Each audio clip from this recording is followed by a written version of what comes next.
Right, good morning, everybody. Okay, I'm going to start. I think everybody's here. Looks like we've got enough people. My name is Gail Bosch, and I head up the art and classic car team within iTOO.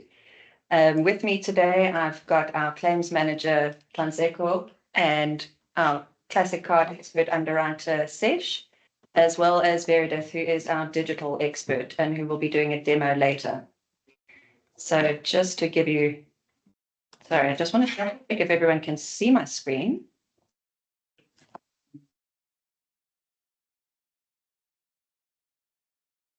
Is that it? Yep. Okay, perfect. Right, so today's agenda, we're going to go through some claim trends that we've noticed. I know there have been quite a few storm damages, and I'll hand over to Tlanseko shortly to do the introduction there. Then we'll go through the cover summaries. It has said that we're doing classic car, but we're also going to introduce our art digital solution as well as our short-term transit digital solution. So in the meantime, let's start with the claims trends, and I'll hand over to Tlanseko.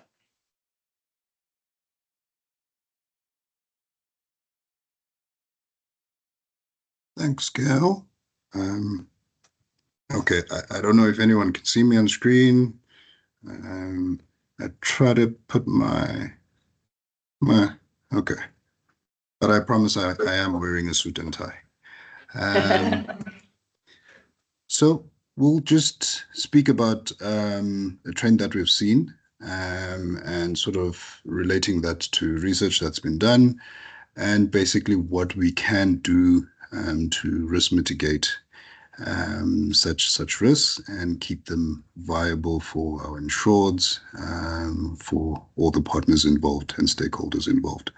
So based on the 2024 Global Risk Report by the World Economic Forum, it was said that looking at global warming trajectories currently, it means that somewhere in 2030, probably 2034, we will begin to enter a tipping point in climate change. And this would be potentially a threshold that has been breached and resulting in irreversible, basically a no way back state in terms of the weather conditions. If nothing is done drastically to limit emissions and all of that. So we are looking at a possible time where the greatest risk towards insurers will be weather events. So what we did is sort of try to look at what is currently happening on our books, what are we seeing, and whether is this something that we really do need to look into for the future. So just on our next slide, we'll see that we did a 5-year data analysis. And this data analysis takes into consideration our asset class for iTOO, which would include art and collectibles and floods and classic cars. And then what we did, we looked at what the impact is, and are we seeing a increase in frequency? So what we could gather from that first data set was that only 3% of our claims actually come from storm damages. If we say storm damages, we're talking about high winds that include rain, and that also results in flooding. And a combination of those is what we've sort of put as storm damage. And what we've seen is that only 3% of the claims that we do get in terms of claim count arise from that. So that means there's a low frequency of these claims. It doesn't happen too often. However, the severity, on the other hand, is quite high compared to all the other classes. So, for example, it would equate to 16% of the RAND value of claims paid for the past 5 years. So this means that even though the frequency is low, but the severity is almost 5 times higher than any other type of class of claims. What does this mean for us as insurers? It means that if we are caught in the curve without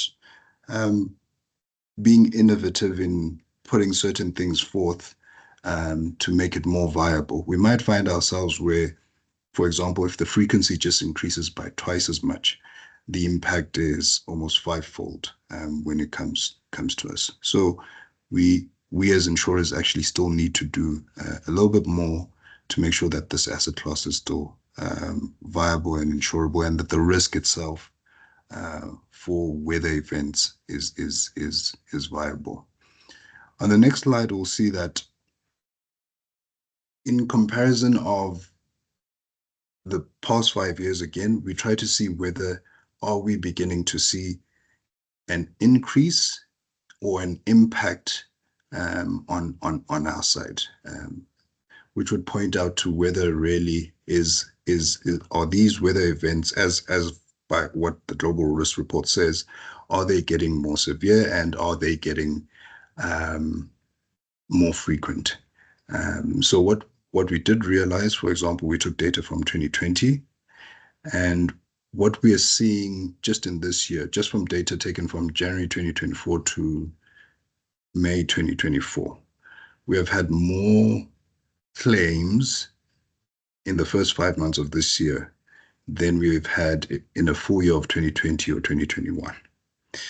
So looking at this trajectory, yes, there's been more of our clients which have been impacted by adverse weather events, and it seems it is on the increase. So last year, 2023 was where we got the most claims from adverse weather, but it seems that this year would be slightly higher than last year. So we are seeing that increase in the types of, so even though it might be 2 or 3 new storms that happen a year, more than the previous year, the impact though does become quite high later on.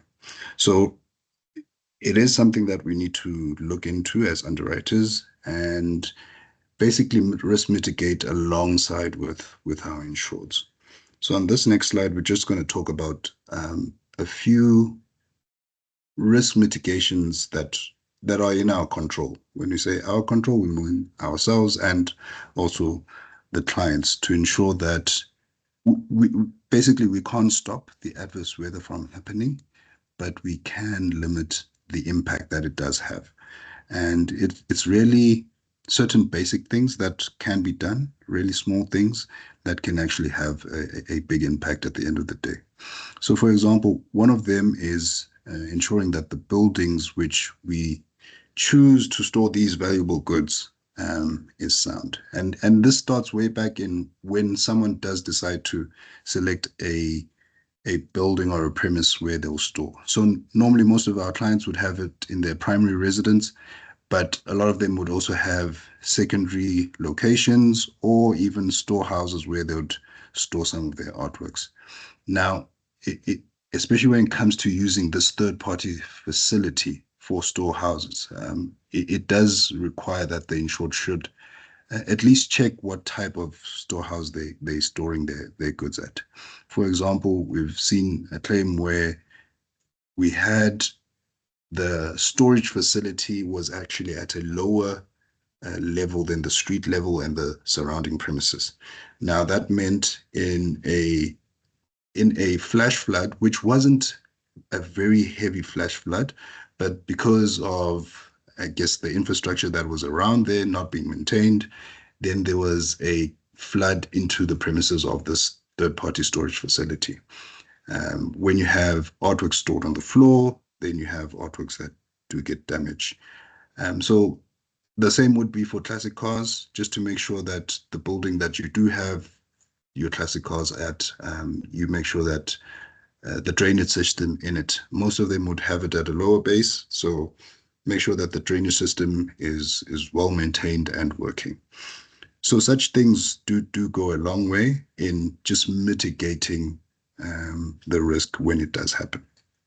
We do provide complimentary surveys for our clients, so do contact the underwriting team if you do already have a client that has a art insure policy with us, then do contact them for a complimentary survey. This does sort of help the client to see the risk that they do face, and it would give sort of recommendations on what can be done in order to limit that risk. So, okay, storing pallets on above ground was said. Vehicles also should be undercover. And then just that last point is, as an insurer, we have provided on the policy an additional benefit that if one sees that their collection is in imminent danger. So, for example, there's a field fire that's coming across to your premises, or there's a strike, a riot that's about to happen.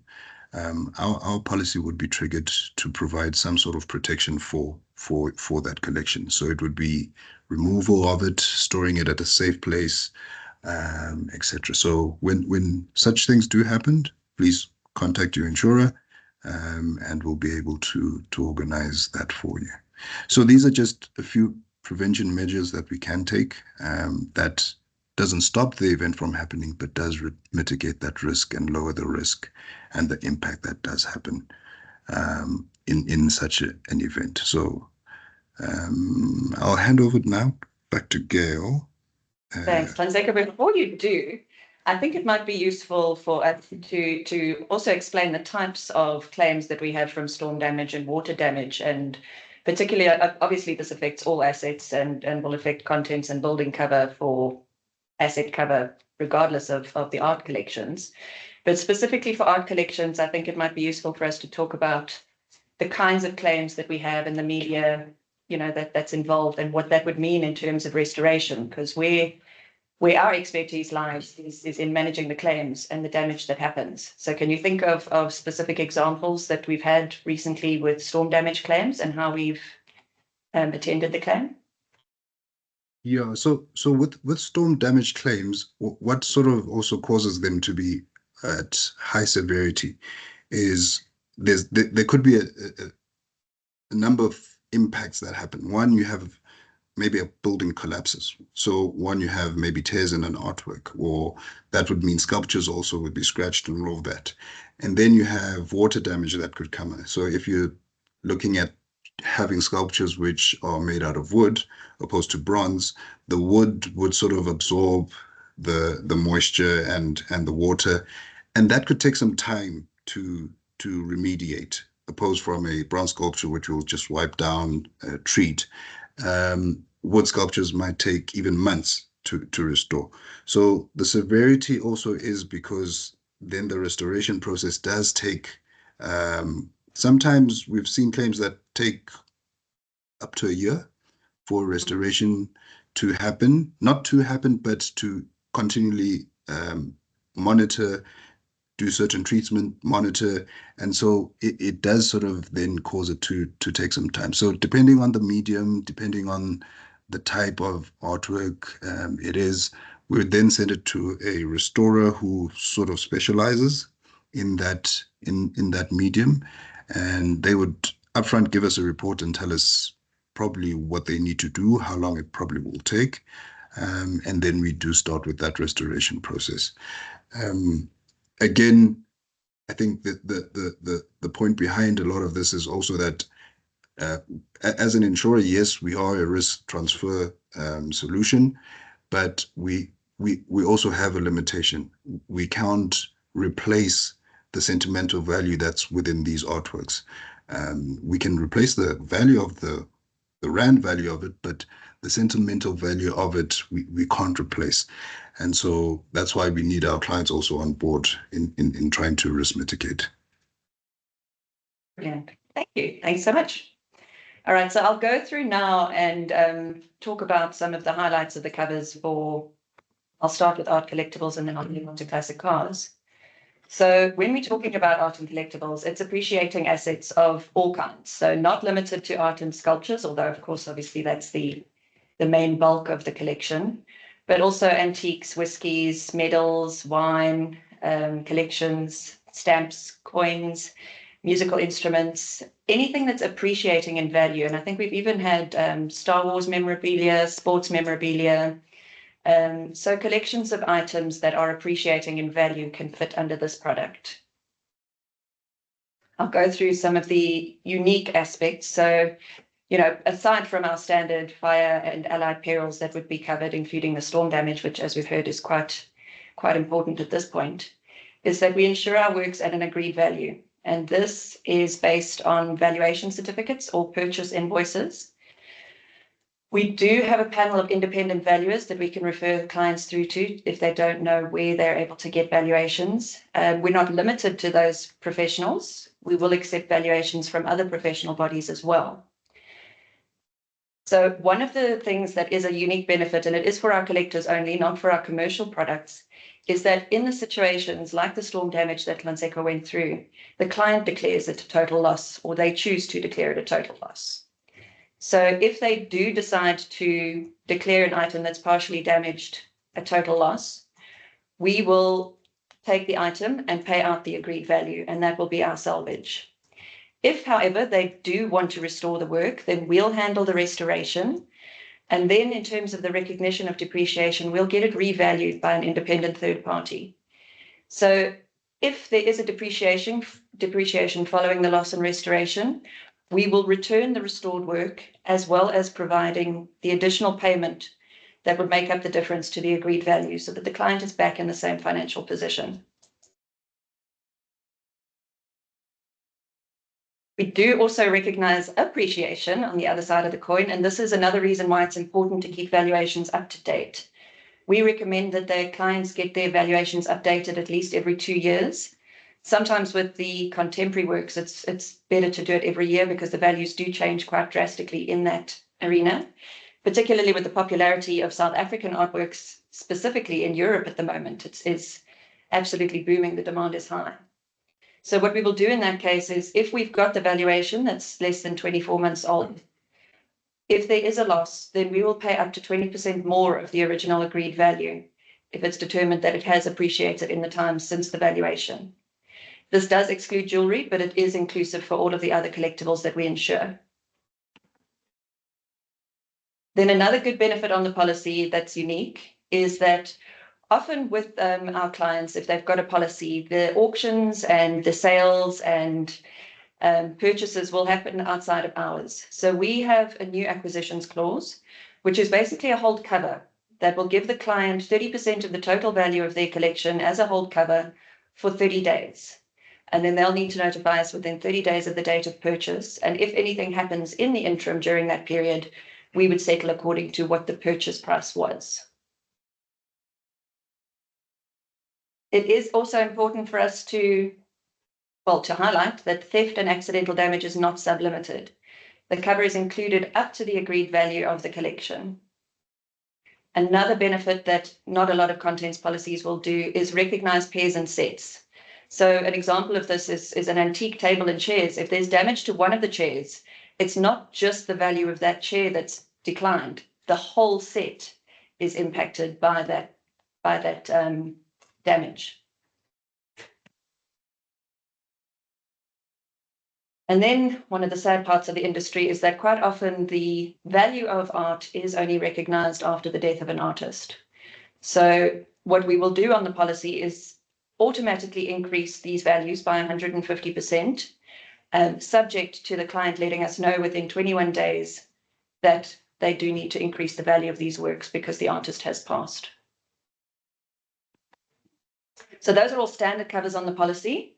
There are additional optional covers that are available at request, and that includes defective title. So defective title, I know, is quite a confusing description, but what it really means is that if the client's title to the work has become defective because it's stolen, so it's actually owned by somebody else, and if it is found in their possession that they've inadvertently purchased it and it's a stolen artwork, then it should be returned back to the original owner, which would leave our client out of pocket unless they have taken out the cover.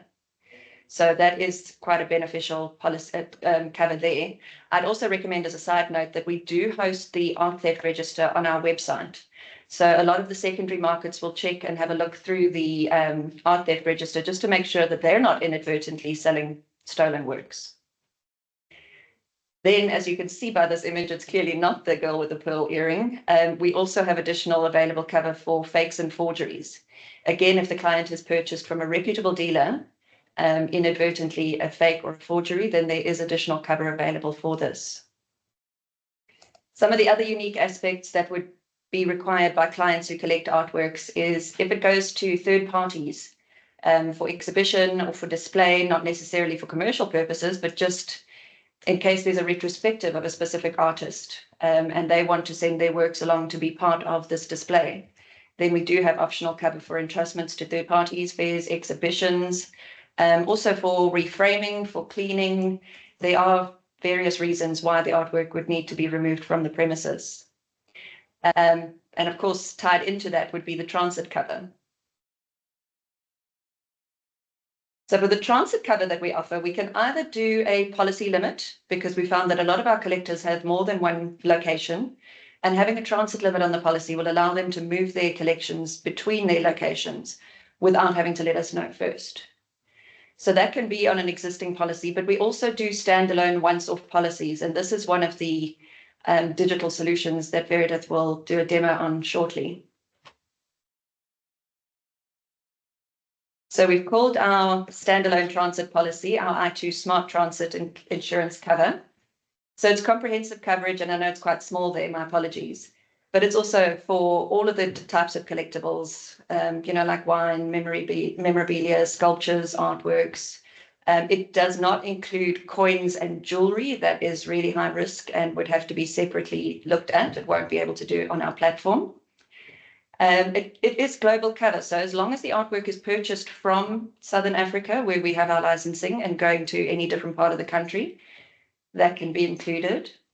And it does need to be professionally packed and transported.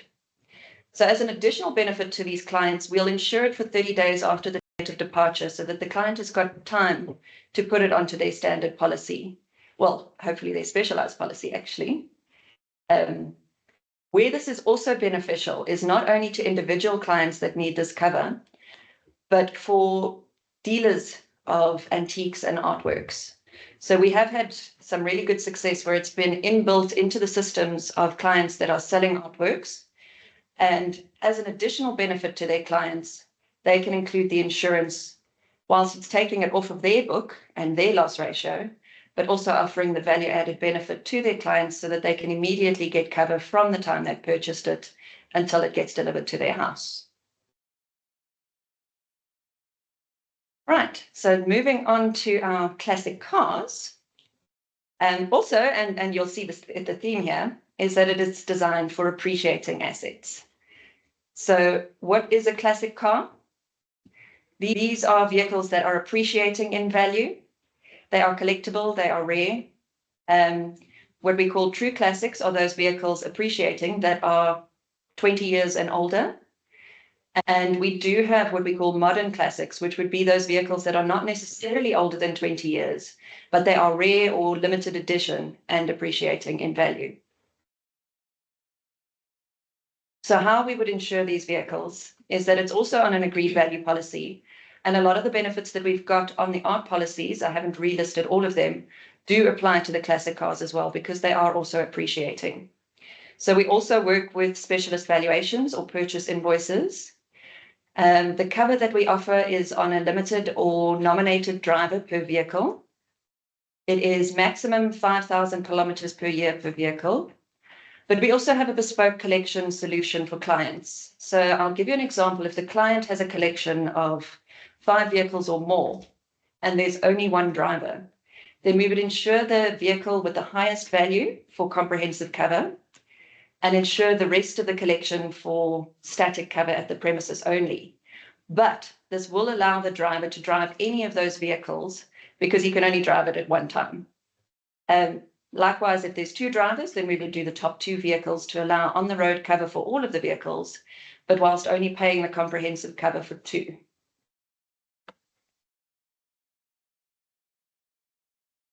Some of the unique additional benefits there is that we will also look at the appreciation clause. If we've got updated valuations and there is found to be an appreciation at the time of loss, we'll also pay up to 20% at the claim stage. Following claims restoration as well, if there's any damage to the vehicle and it is found that the vehicle has depreciated following the restoration, we will also settle the cash amount there, between the difference between what the vehicle is valued now versus what the insured value was, so that the client's back in the same financial position. Then for new acquisitions, not quite the 30% for ARC, but we will automatically cover new vehicles for current clients up to 30% of the total value of the insured collection for 7 days. Again, and I'll highlight again with the storm and the fire risk damage, is that we will cover the costs of temporary removal, storage, and return if the collection is in imminent danger. So the exciting thing about this is now we have got the opportunity to move all of these onto our digital platforms so that it's as easy as possible. And I'm going to put this screen on at the end as well for additional information or to get onboarded onto our platform. But I'm going to hand over shortly to our digital expert, Meredith, to do our demonstration on how the... So I hope you enjoy. I'm going to stop sharing and let Meredith share.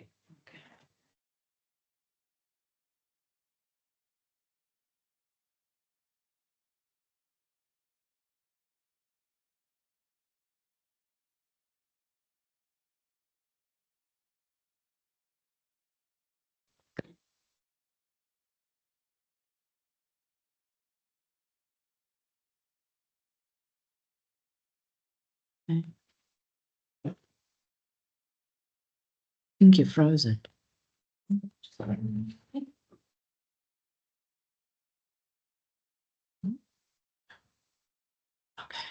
Okay. Fabulous. Good morning, everybody. I'm going to start with the classic car demonstration this morning. So, okay. So I'm sure most of you have seen some of our platforms, either Sure Thing or Easy Event and Hole in One last week. Perhaps some of you have attended some of our training sessions on My Solution or Cyber iTOGo or Sure Thing. But the digital platform, and you will, if you have seen some of our others, you will recognize that they more or less take on the same format. So there's a home page, a products page, an about page, an FAQs page, a contacts page, the buy insurance page, and the submit a claim page. What is important is that the email address at the top must always be a generic email address that belongs to the brokerage. And there is a note that the video isn't being shared. Do you want to try again? Okay. Let's start. Try again. Share. Okay, screen. Please Chrome. Can they see now? Can you all see? Yes, we can. Okay. Okay. Okay, let's start again. It happened last week as well. Clearly, this doesn't like me. Okay, so I'll start again. If you've attended any of our other sessions, you'll be very familiar with the layout of our digital platforms. It is just basically the information per product and the underwriting questions that changes, but the process in essence and the layout remains the same. So what is important is that each brokerage has a unique set of links. So let's say there are 3 people in this brokerage called broker.co.za. The one's Meredith, the one's Gail, and the one is Sesh. Then Meredith will probably be have token number 1, Sesh number 2, and Gail number 3. And each of these tokens, unique tokens, are associated with that individual and their email address. so that when a notification is sent out to the potential client, and then the AE in the brokerage gets a copy, as well as the generic email address that belongs to the brokerage. It's usually your info or admin or underwriting at email addresses. So that is very important that you have that level of emails configured when we load you onto the platform. The homepage just tells you a little bit about the Classic Car product. The products page gives you more information about iTOO Classic Cars. It's more or less the same information that you will find on our website. About is about iTOO, which you've all seen. FAQs are frequently asked questions, and we expand them as the brokers start using the platform and there's more questions popping up, then we usually add the questions there. The contact page, I've explained this.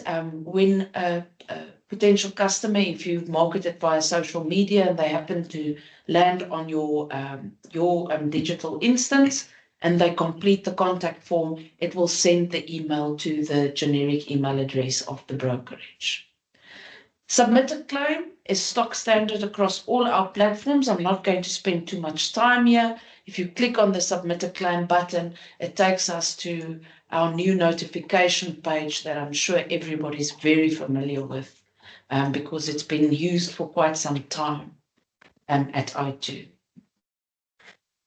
I think the most important part is the Buy Insurance page. What I'm demonstrating to you this morning is what is version 2 of Classic Car. We did run a proof of concept for at 3 motoring events just to get some feedback, because you do need to collect quite a bit of information to underwrite a vehicle properly. So we did a soft launch, and that version 1 is live currently, but we've upgraded it a little bit to make it really digitally easy to complete. So the first thing we ask, what is the make of the car? Let's just take a BMW. Sasha's kindly given me some examples here, because I'm now not exactly a petrol head. Then select the year of the vehicle.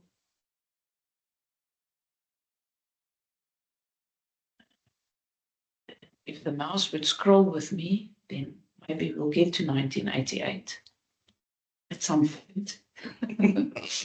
And then we ask estimated annual mileage.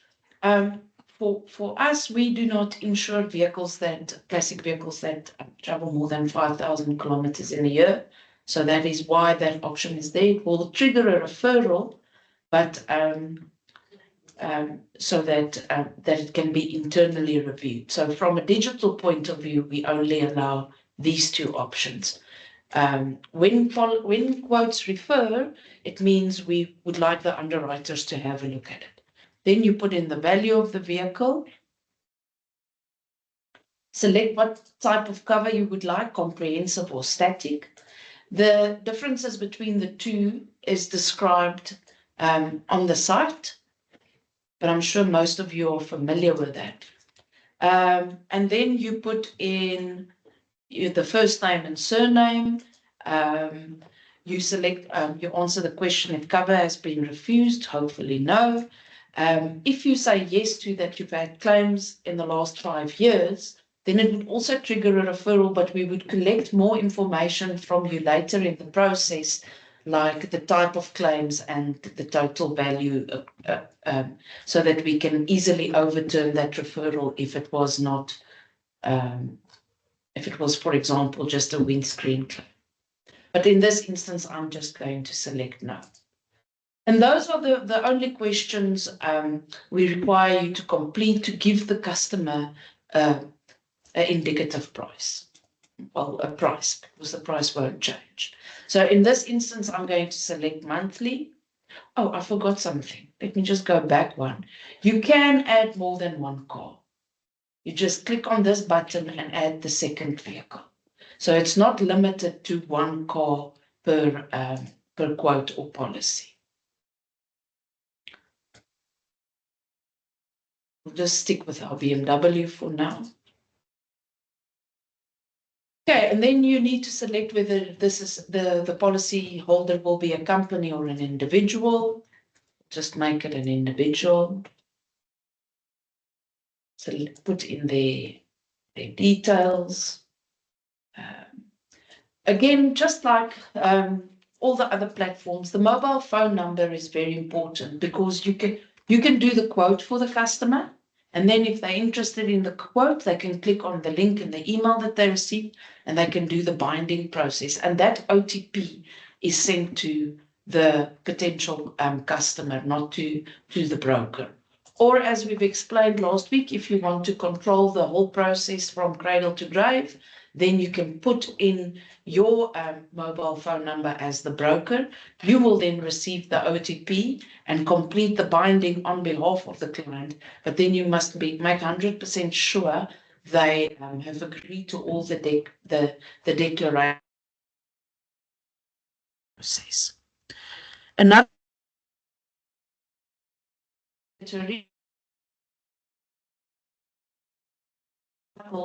and do you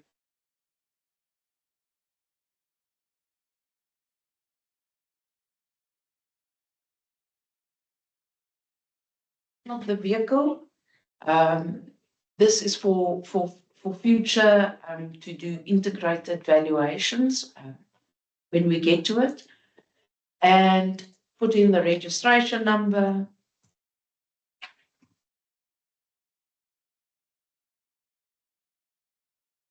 And a VIN number.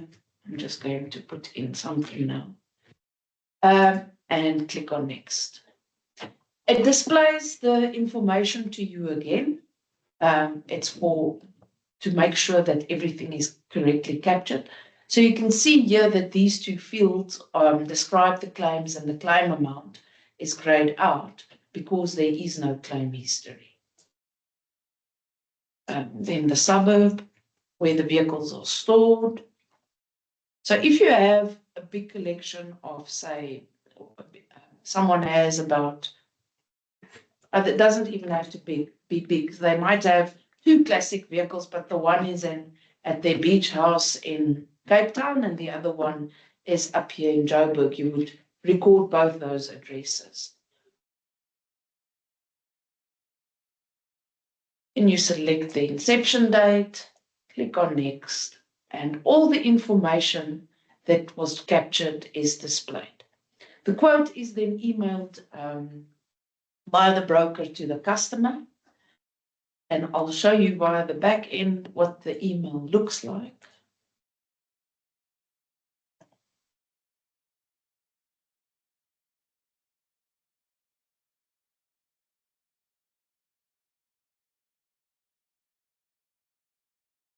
So the system tracks exactly who has received the email. So in this instance, we can see that this email was sent to Sesha's Hotmail address, to digital@broker.co.za, and then the agent in this instance is Art Insure frontend at iTOOsday.co.za.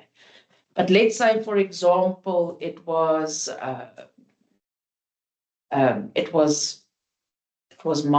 was the agent, then it would have been Veredith@broker.co.za. So it keeps a record of who has received the email. It also gives you a body of the email. So with our quotes, the customer will receive this email with the attachments, and they can then click on this link to continue the fulfillment process. They receive this link via email. I'm just going to copy and paste it into the browser to show you how it works. And then they would enter the OTP that was sent to their mobile phone. I have to wait for Sesh to give me the OTP. 81 over 81. It validates the OTP. And this is then the part of the process that we recommend that the customer does the fulfillment process so that they can take responsibility that the information is accurately captured. Because it takes them through all the information pages. Maybe Sesha's surname was spelled incorrectly or her email was taken down incorrectly. Then she can correct it during this process. Also, they can update this information if you've temporarily put in a placeholder information because they might not have the VIN number and the registration number at the time of quoting. So it gives them the opportunity to fix and complete all the information or add, and then they get to the payments page. So what we've done in this instance is instead of bogging slowing down the digital process and making it too difficult for the broker to get a quote out telephonically or via email, we've put these acceptable proof that you need to have a valuation or a sales receipt or debit order details. We've stated the annual mileage per car, the driver age, and that there's additional excesses that are applied if you are younger than 30, that the vehicle must be used for private purposes, that you've got the correct security measures in place, that you have a valid driver's license. And then these are the information, payment, and privacy declarations that we have on all of our products. So instead of making it, putting all those questions as yes, no, we accept that people understand they need to drive a car with a valid driver's license. But we let them select that. So that is the change from version 1 to version 2, basically, is that we've added a lot of these yes, no questions as declarations during the fulfillment process. And then the rest of the screens, if you've seen any digital demonstrations, they look the same. Complete your debit order details, select your bank, and click on submit. And this then activates the policy that sends an email to the customer with the wording, the policy schedule. We see if we can refresh it. Yeah, there it's issued. Go down to the notification section. We can show you all the attachments.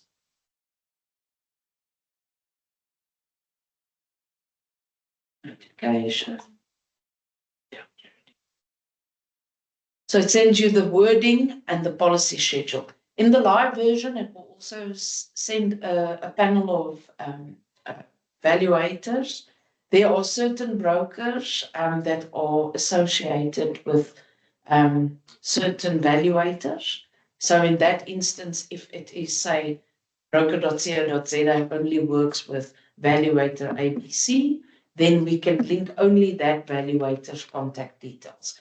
If you do not have a preference as a brokerage of a valuator, then we can submit all. I think there are six that we work with. That they then get attached to the email. Okay, that is Classic Car. Any questions before we move on to art collectibles? I don't see any in the chat at the moment other than requests for copies of the presentation. So we'll definitely share this on our YouTube video site.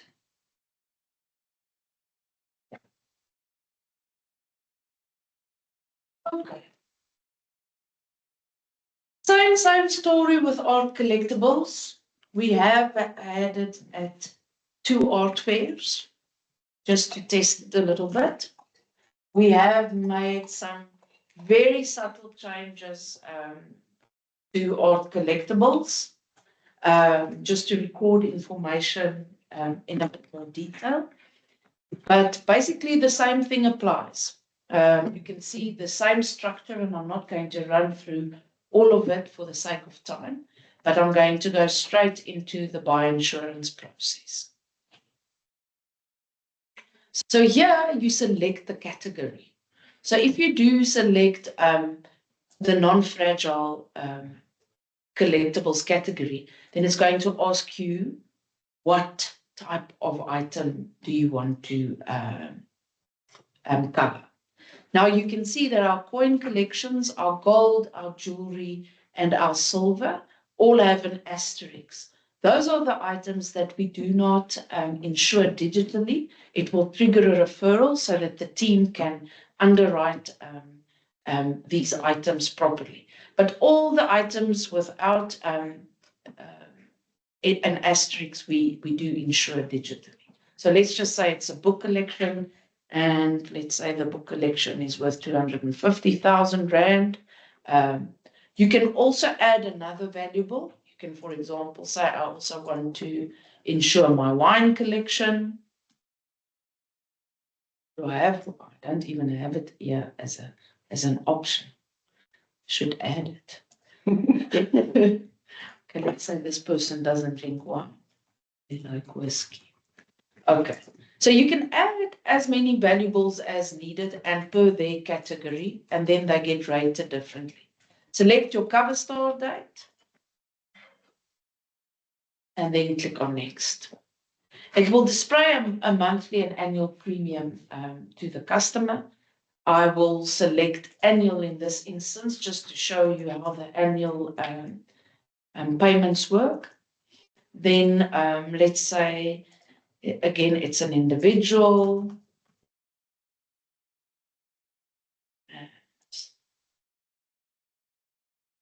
Station has a lot of collections.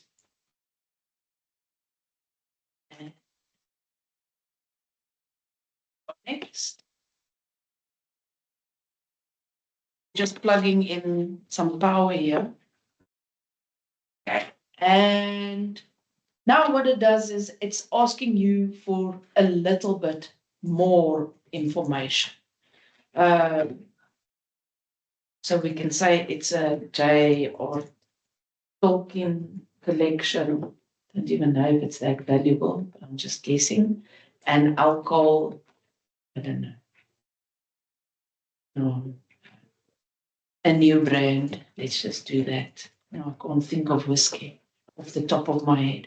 Okay. So just ask you to add a little bit more information to the collection and to describe it.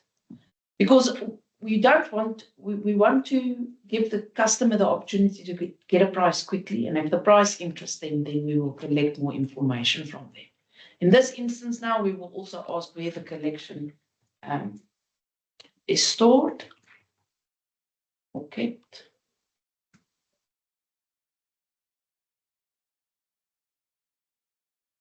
And again, it asks whether it's in a secure location. And then we get to the quote process. So let's say this person is very happy. They don't want a quote. Maybe you've sent the link on to them. They've completed it themselves, or they say, no, don't bother with a quote. You can also go straight to the fulfillment process. So here you can see we've configured an external payment method. In this instance, the customer will pay us via EFT. We can also configure the card payment option, but we find that a lot of our clients prefer to pay via EFT. But if you would like it, we can set it up like that. Then we send the quote, which is actually sent the invoice, but invoice is too long. Doesn't fit onto the button.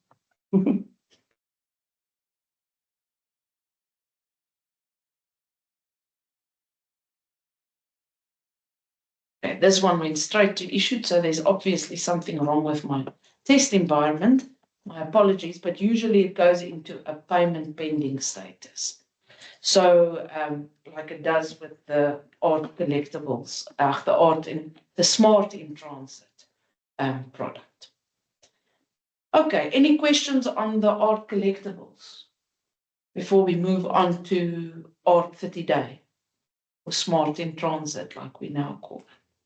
I've got some questions on the contact details for onboarding, and I'll share again at the end of the presentation who you can contact.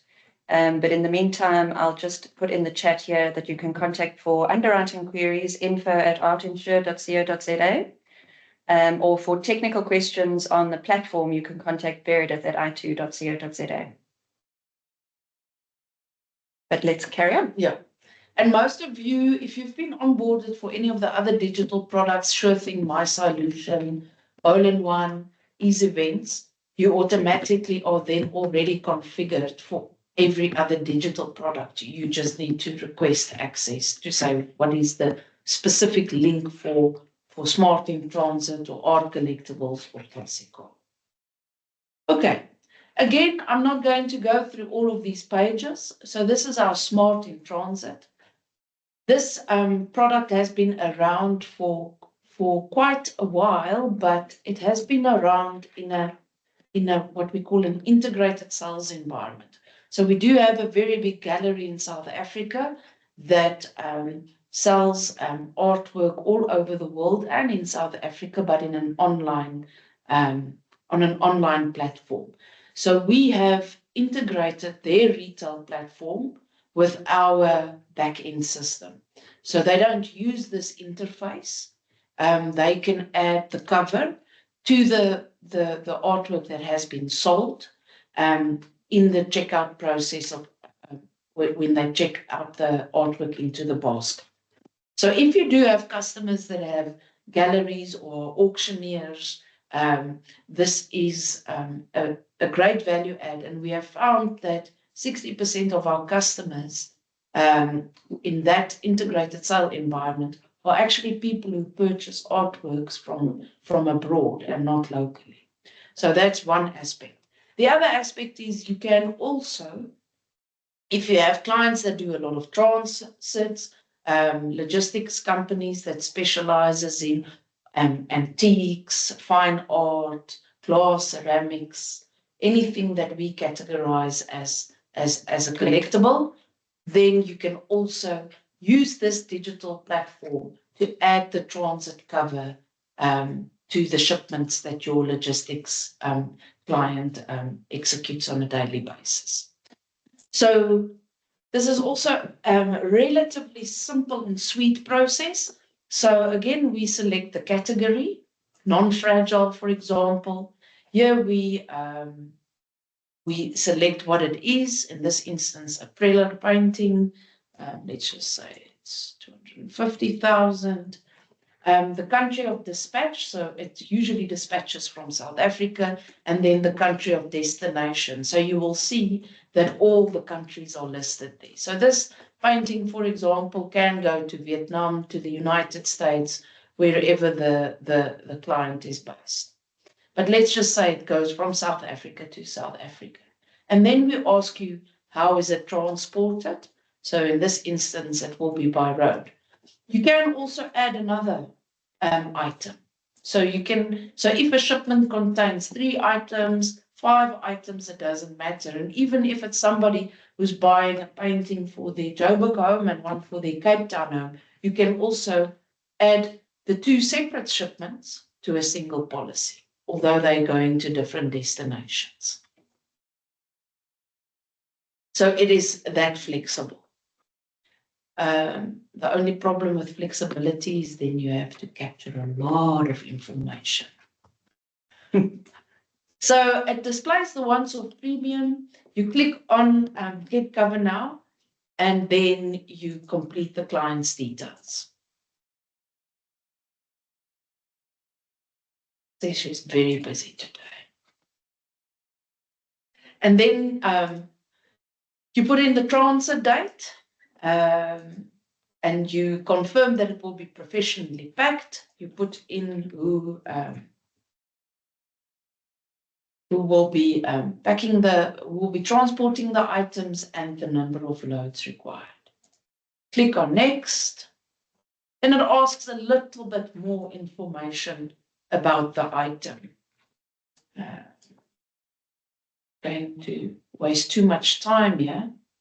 And then lastly, it asks for the address where the item will be shipped. So this is why I say if you've got more than one item and they go to different addresses, you will specify each item's address.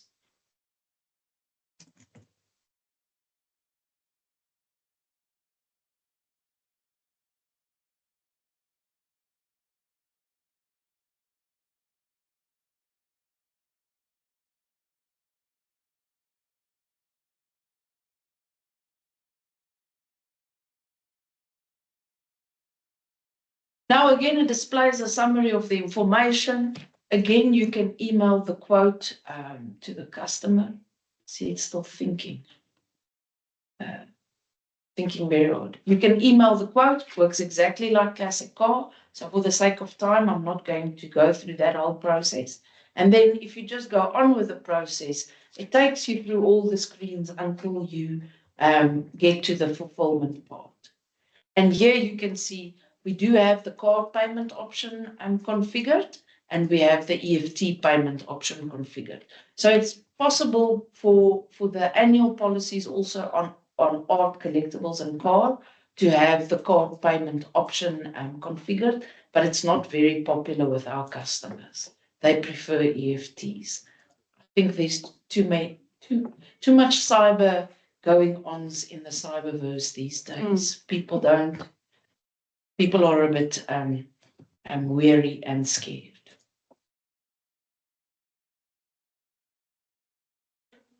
And that is it. That is all for today. You can ask questions if you do have any questions.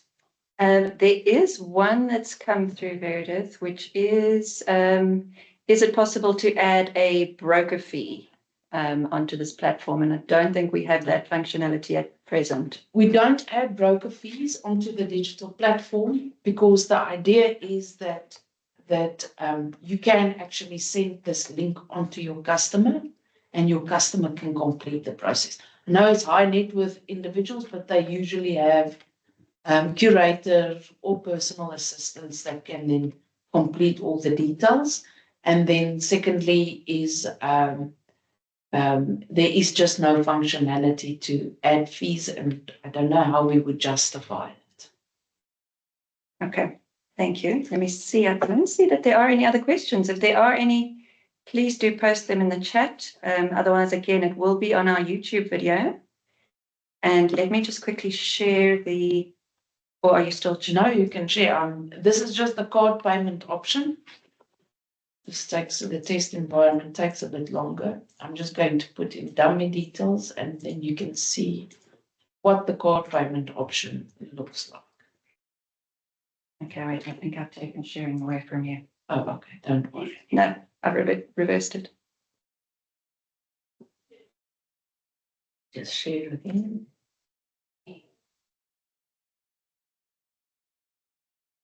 So the payment gateway, I captured all the details in the payment gateway, and the transaction is the card transaction.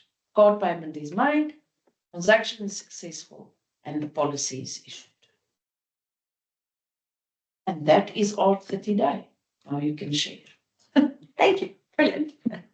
Okay, I'm just going to share the contact details there again. So if you would like to be onboarded to have access to this digital platform, then please contact either at info@artinsure.co.za or veredith@iTOO.co.za, and we'll happily assist. So thanks very much. Thanks everyone for joining us today. It's been a pleasure. And I hope you enjoy the rest of your Tuesday. Yes. Thank you for coming. Thank you. Bye. Cheers. Bye.